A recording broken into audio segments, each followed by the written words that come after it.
Svarbus pokalbis.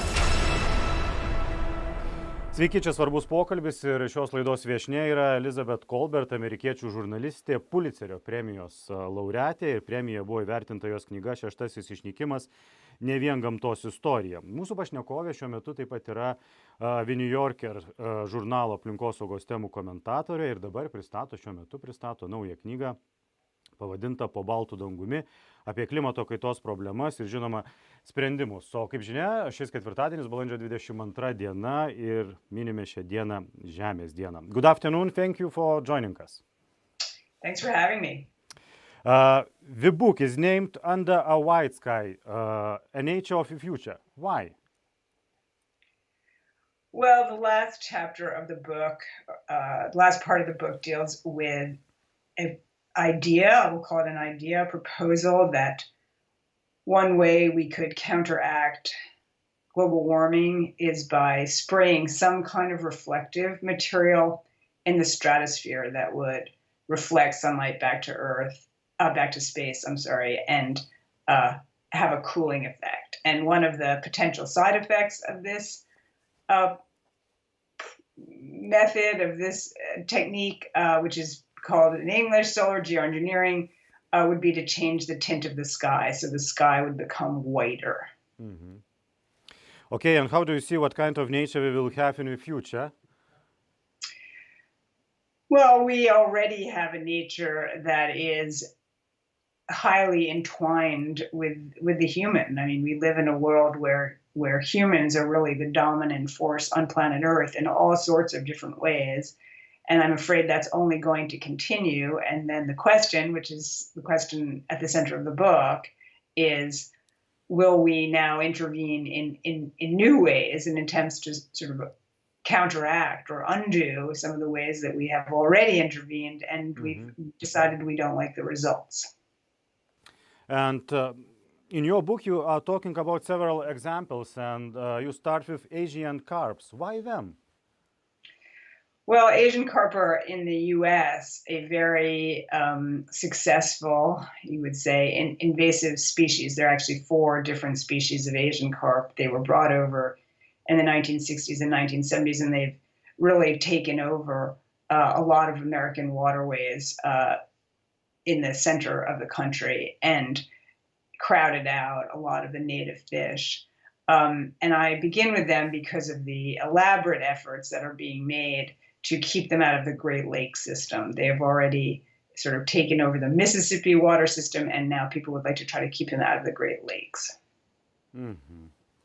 And you say about your book that the book is about people trying to solve problems created by people trying to solve problems. What exactly do you mean? Well, a lot of the instances I talk about in the book, for example, if we start with the story of the Asian carp, the only reason that the Asian carp have a chance of moving from one drainage system to the other is because those 2 drainage systems were connected back in the early part of the 20th century by an enormous construction project that reversed the flow of the Chicago River. So that was an attempt, the reversal of the river was an attempt to solve a problem. It caused new problems that people are now having to try to think creatively about how to solve. And you are one of the pioneers in climate journalism. And when you have started to talk or to write about these problems, climate changing problems, what were the main issues at that time? Do you remember? Well, at the time that I started to write about climate change, which was back in the early 2000s, there was still a lot of debate, we'll call it debate, and even among scientists, there were scientists who were not convinced that we were entering a time where we were going to only see the world get warmer and warmer. There were scientists who still thought maybe we were in some sort of cyclical pattern. I don't think you find those scientists anymore. Everyone will agree that temperatures are, unfortunately, average global temperatures are only heading in one direction, and that is up. Yes, of course. And what are the main issues now in climate change journalism? Well, I think the main issues now are, how are we going to deal with this? And that's, one of the motivations for the book. How are we going to respond knowing now that we're causing a great deal of damage and that a great deal of damage is already sort of baked into the system. So the two questions that face us, and they couldn't be bigger, they're global questions of the highest order, are we collectively as a world going to start reducing emissions? We have to get all the way to zero before the climate will stabilize at a new and higher temperature. And what are we going to do about the fact that we've already caused a lot of damage and that warming, CO2 hangs around in the atmosphere for a long time. So what are we going to do with the problems that we've already basically guaranteed? Mm-hmm. What are we doing to planet today? I'm sorry? What are we doing to planet today? I mean, does people actually recognize the scale of change that is happening now? What are we doing? Well, we're about to have, John Kerry's about to, but Joe Biden's about to host a global, summit on Earth Day. I mean, there's a lot of talk about what we should be doing to reduce emissions. And I think, there are also there's a lot of work, there's a lot of on the ground work to reduce emissions. But so far, at least, it has not added up to an actual decline in global emissions, except during COVID, when we all stayed home and global emissions did fall pretty significantly. But do you still believe that politicians can stop the climate change? Well, I think it's important to point out you can't stop climate change. I mean, that's exactly the point. There's a lot of inertia in the system. Once, if and when we get to net zero, that's why you hear all this talk about net zero now, net zero emissions, then within a decade or a few decades or several decades, you will get a stabilized climate at a higher temperature, but you're not getting back the climate of the past. And, in the not very distant future, 2021 is going to seem like a cool year, and every year from now on is going to, maybe not every year warmer and warmer, but on a decadal level, every decade will be warmer and warmer once again until we actually stop emitting CO2. How do you think, do we have a solid plan? How are we going to fix the climate? I don't think anyone would say we have a solid plan at this point. Okay. Is it possible, in your opinion, 8 billion humans to live in this planet without self-destructing and taking care on planet?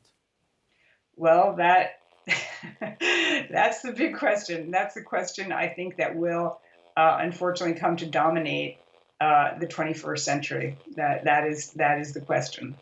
That is really the question at the heart of my book. So the next United Nations Climate Change Conference will be held in November in Glasgow. And what decisions do you expect from world leaders? Well, I think that's a really important question. And we will see. One thing I can say as an American is, the U.S. was really absent from climate talks for the last 4 years. It will not be absent anymore. And whether the re-engagement of the U.S. government will prompt other countries to make more ambitious commitments or not, that's what we're waiting to see. Okay, our interview will be broadcasted on the 22nd of April, and it is an International Earth Day. How can we contribute, each of us, to protect the planet? Well, I think everyone by now, has heard or many of the suggestions about reducing, trying to reduce our own personal, carbon output. But I also think that the key thing, we really need, major changes in the way we consume and produce energy. And those are only going to be brought about, for better or worse, by concerted government action, changes in policy. And so I urge, all of your listeners to be engaged with this issue and demand from their leaders, elected leaders, that we get the policy changes that we need. Okay, so thank you for the time and for the interview. Thank you. Thank you. Thank you. Laidos viešnia Elizabeth Kolbert, amerikiečių žurnalistė, Pulitzerio premijos laureatė. Laidą vedė Deividas Jursevičius, produsavo Lukas Kivita. Likit toliau su LRT. Iki.